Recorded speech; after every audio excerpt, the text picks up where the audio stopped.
વિહારીલાલજી મહારાજે કળશમાં સરસ મજાનું ગાયું છે, શરીરનો મેલ જડેથી જાય, કથા સુણ્યાથી મન શુદ્ધ થાય, હરી કથા જે ન સુણે જ કાન, તેને હરિનું નવ થાય જ્ઞાન। આપણા શરીરની અંદર કંઈ કાદવ લાગ્યો હોય, કીચડ લાગ્યો હોય, કંઈ ગંદકી હોય તો આપણે શું કરીએ? બાથરૂમમાં જઈને શાવર લઈએ એટલે બધું સાફ થઈ જાય। પણ અંતઃકરણની અંદર જે મલિનતા આવી ગઈ છે, અંદર જે કચરો ભરાઈ ગયો છે, એને સાફ કરવો હશે તો શું કરશું? અંદર આમ શાવર નાખશો, આમ શાવર નાખીને ફેરવો એટલે કચરો નીકળી જાય એમ થાય રાયચંદભાઈ? ન થાય। એના માટે શું કરવું પડે? કાન દ્વારા ભગવાનની કથા રૂપી રસ જાય। કથા ગંગા જ્યારે કાન દ્વારા અંતઃકરણ સુધી જાય ત્યારે અંતઃકરણમાં રહેલી બધી મલિનતાને સાફ કરી નાખે અને અંતઃકરણ નિર્મળ બને, અને નિર્મળ બનેલા અંતઃકરણની અંદર ભગવાનની ભક્તિ સ્થિર થાય છે, અને એ ભક્તિથી વસીભૂત બનેલા ભગવાન એના હૃદયમાં આવીને નિવાસ કરે છે। આટલો મોટો મહિમા છે કથાનો। અને કથા સાંભળે એનામાં જ વિવેક આવે। સાર અસારની વસ્તુનું જ્ઞાન ક્યારે થાય? જ્યારે કથા સાંભળે ત્યારે ખબર પડે કે આ જગત છે એ કેવું નાશવંત છે, અને ભગવાન છે એ કેવા અવિનાશી છે, શાશ્વત સુખના એ દાતા છે, કેવા સુખરૂપ છે, આનંદદાયક છે। એ ક્યારે ખબર પડે? જ્યારે કથા સાંભળે ત્યારે। અને એ ભગવાનના સ્વરૂપનું જ્ઞાન થાય, એને અવિનાશી જાણે અને જગતને નાશવંત જાણે ને ત્યારે જગત પ્રત્યે અભાવ થાય અને ભગવાન પ્રત્યે આપણને પ્રેમ થાય છે। અને આ જગતની અંદર પણ જેટલા જેટલા કુકર્મીઓ હતા ને એ બધાએ જો સુધર્યા હોય તો માત્ર એક જ માર્ગ છે, કયો? કથા વાર્તા। હતા જનો જે જગમાં કુકર્મી, કથા સુણ્યાથી જ થયા સુધર્મી। જેટલા જેટલા ગેરમાર્ગે જનારા હતા એ બધાએ ધર્મના માર્ગે ત્યારે જ ચાલ્યા છે જ્યારે એણે કથા વાર્તાનું શ્રવણ કર્યું ત્યારે। અને એ આપણે પ્રત્યક્ષ જોઈ શકીએ છીએ। અત્યારે પણ આ સભામાં ઘણા બધા એવા છે કે ગેરમાર્ગે હતા, પણ જ્યારથી સંતોનો સમાગમ થયો, સંતો દ્વારા ભગવાનની કથાનું શ્રવણ કર્યું, સંત સમાગમ કર્યો, અને ધીરે ધીરે મંદિરે આવતા થયા ને રોજ કથા સાંભળતા થયા, તો આજે આપણે પ્રત્યક્ષ જોઈએ છીએ કે એ સુધરી ગયા છે। એક પણ પ્રકારની ખોટી કુટેવ એની અંદર નથી। આ મહિમા છે કથા વાર્તાનો।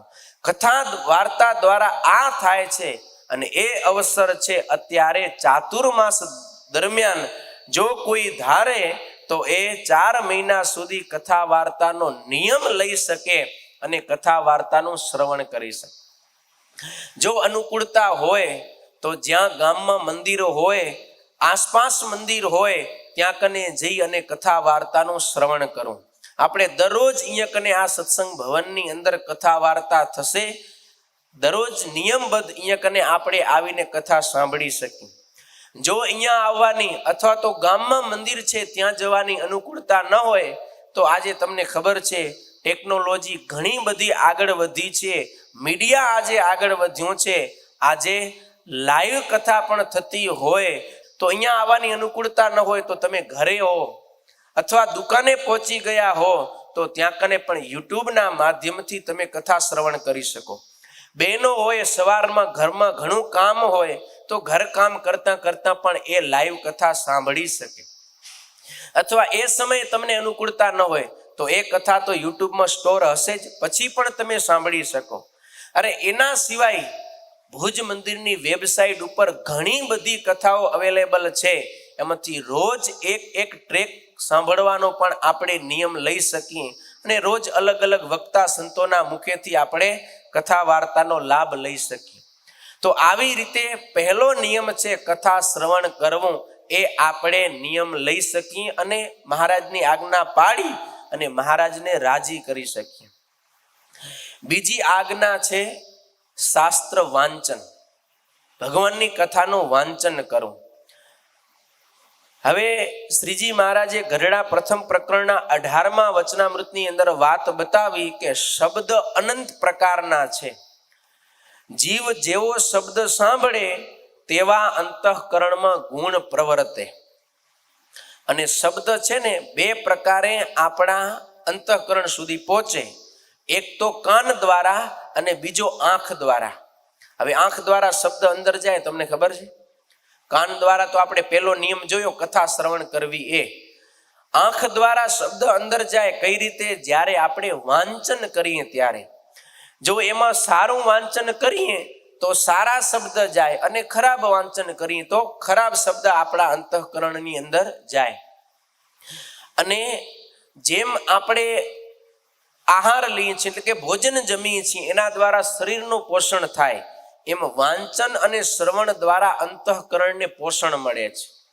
વાંચીએ છીએ ત્યારે પણ આપણું અંતઃકરણ છે ને એ પુષ્ટ થાય છે. અને એટલા માટે જ વાંચનનો પણ એટલો જ મહિમા બતાવ્યો છે. અને એમાંય પુસ્તકોને સાચા મિત્ર બતાવ્યા છે, પથદર્શક બતાવ્યા છે. અને શાસ્ત્ર છે ને એ જીવના સાચા હિતકારક છે. માટે શાસ્ત્રોનું વાંચન થવું જોઈએ. હવે એમાં 2 પ્રકારના પુસ્તક કહેવાય. જો કે શાસ્ત્ર કહીએ એટલે આપણે લગભગ સારા પુસ્તક જ એની અંદર ગ્રહણ કરીએ. પણ હવે તો એવા પણ શાસ્ત્ર આવે કે જેમાં કોઈ પણ પ્રકારનો સિદ્ધાંત ન હોય, અથવા હોય સિદ્ધાંત તો જીવને મોક્ષ તરફ ન લઈ જતો હોય પણ જગતના મોજ શોખ તરફ લઈ જતો હોય, અથવા તો આખો વિપરીત દિશાની અંદર લઈ જતો હોય. એમાં પણ આજે શાસ્ત્ર ઘણા બધા છે. અને મનોરંજન માટે તો અનેક પ્રકારના પુસ્તકો છે. હવે વાંચવું, પણ એમાં કેવો પુસ્તક વાંચવું, કેવા ગ્રંથ શાસ્ત્ર વાંચવું એ જરીક આપણે જોવું પડે. જો મનોરંજન માટેના પુસ્તકો હોય એ વાંચીએ તો મનને મજા આવે ને એ મન વિષય બની જાય, વિષયમાં લાગી જાય, ચોંટી જાય. પણ એ આપણે કરવું નથી. આપણે તો મનને વિષયમાંથી પાછું વાળીને ભગવાનમાં જોડવાનું છે. તો મનોરંજન માટેના પુસ્તક છે એ ક્યારેય વાંચવા ના જોઈએ. પણ જેની અંદર સચોટ જ્ઞાન હોય અને જે આપણને જીવનમાં સમજ આપનારું હોય એવું પુસ્તક આપણે વાંચવું જોઈએ. તો હવે આવા પુસ્તક કયા એવો પ્રશ્ન થાય ને ગોતવા જવા પડે એ કાંઈ જરૂર નથી. ભગવાન સ્વામિનારાયણે શિક્ષાપત્રીની અંદર 8 સત્શાસ્ત્ર માન્ય કરીને આપ્યા છે. એની અંદરથી કોઈ પણ ગ્રંથ ચાતુર્માસની અંદર વાંચવા માટેનો આપણે નિયમ લઈ શકીએ. હવે પ્રશ્ન થાય કે એ બધા ગ્રંથો સંસ્કૃત ભાષામાં છે, પણ આજે સંતોએ કૃપા કરી કે એ બધાય ગ્રંથો ગુજરાતી ભાષાની અંદર પણ આપણને મળી રહે છે. તો એ ગ્રંથમાંથી આપણે કોઈ પણ ગ્રંથ વાંચવાનો નિયમ લઈ શકીએ. અને એ જ 8 સત્શાસ્ત્રના સિદ્ધાંતને અનુસરનારા એવા બીજા આપણા સંપ્રદાયના શાસ્ત્રો હોય, જેમ કે વચનામૃત, સત્સંગી જીવન, ભક્ત ચિંતામણી, નિષ્કુળાનંદ કાવ્ય, હરિલીલામૃત ઇત્યાદિ ઘણા બધા ગ્રંથો આપણા સંપ્રદાયમાં છે. પણ એ જોવાનું કે મહારાજે જે સિદ્ધાંત પ્રતિપાદન કરેલો છે એ સિદ્ધાંતને અનુસરનારું હોય તો એ ગમે એ શાસ્ત્ર આપણે ચાતુર્માસની અંદર વાંચવા માટે નિયમ લઈ શકીએ. હવે જો કે જોઈએ તો વાંચવું પણ ઘણું બધું ડિફિકલ્ટ થાય. હવે સત્સંગી જીવન ગ્રંથ મહાસાગર કઈ રીતે આપણે સાંભળી શકીએ આખો? તો ખાલી ગુજરાતી ભાષાંતર કરીને આપ્યું એટલો જ નહીં, એનાથી વધારે સંતોએ કૃપા કરી. જો ભુજની અંદર જ્યારે આપણે નૂતન મંદિર મહોત્સવ કર્યો ત્યારે સતાનંદ સ્વામી વિરચિત શ્રીમદ સત્સંગી જીવન એનું ગુજરાતી ભાષાની અંદર ભાષાંતર થયું. અને એ ગુરુ શાસ્ત્રી સ્વામી વિજ્ઞાન સ્વરૂપદાસજીએ કર્યો ને એ ઉત્સવની અંદર આપણે પ્રકાશિત કર્યો હતો. પણ સ્વામીનો સંકલ્પ હતો કે આજે આ કોઈ વાંચી શકે નહીં. પણ ટેકનોલોજી વધી, આજે લગભગ બધાય માણસો મોબાઈલ દ્વારા કંઈક ને કંઈક શ્રવણ કરતા હોય. ગાડી ચલાવતો હોય, દુકાને કામ કરતો હોય, નવરો હોય, ગમે ત્યારે કાનમાં લગભગ ઇયરફોન લગાવીને આજનો યુવા વર્ગ કંઈક ને કંઈક સાંભળે છે. જો એને સારું મટીરિયલ મળે તો સારું સાંભળે, અને સારું ના મળે તો પછી ખરાબ સાંભળવાનો જ છે. અને ખરાબ થકી આપણે એને ક્યારે બચાવી શકશું? જ્યારે એને આપણે કંઈક સારું મટીરિયલ આપશું ત્યારે. તો આવા શુભ હેતુથી સ્વામીએ પોતે પ્રયત્ન કરી અને આખે આખું સત્સંગી જીવન મૂળ 5 પ્રકરણ એને સ્ટુડિયોની અંદર રેકોર્ડિંગ કરાવ્યું અને એ આપણે પ્રકાશિત થયું છે. અને સંતોએ એવો સંકલ્પ કર્યો કે આજથી થયેલો પ્રારંભ ચાતુર્માસ દરરોજ એક અધ્યાય યુટ્યુબની અંદર અપલોડ થશે અને તમે ગમે ત્યાં હશો ને તમે મૂળ સત્સંગી જીવન શ્રવણ કરી શકશો. સત્સંગી જીવન એટલે આપણા સંપ્રદાયનો મૂળ ગ્રંથ, સંપ્રદાયના જે સિદ્ધાંતો છે એ સત્સંગી જીવનની અંદર રહેલા છે.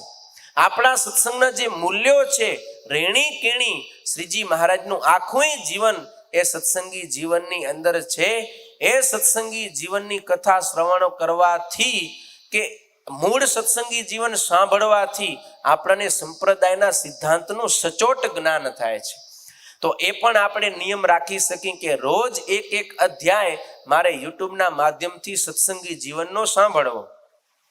તો આવી રીતે વાંચન ભલે શ્રવણના નિયમમાં આવે પણ મૂળ સત્સંગી જીવન છે એ આપણને જ્ઞાન થાય છે.